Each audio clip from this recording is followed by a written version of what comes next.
Hi everybody, welcome back to the Hard Reset Info channel. Today I'm going to tell you how you can easily rename your BOSE SoundLink Home device, speaker actually, on your Android phone.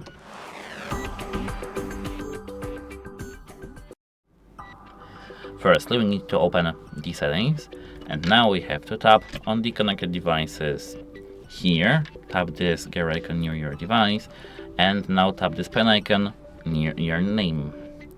Now you can adjust your device name.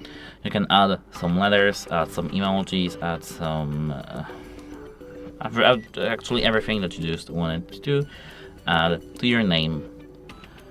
And to confirm, tap rename here. And that's it. Hope it helps you and have a nice day. Goodbye.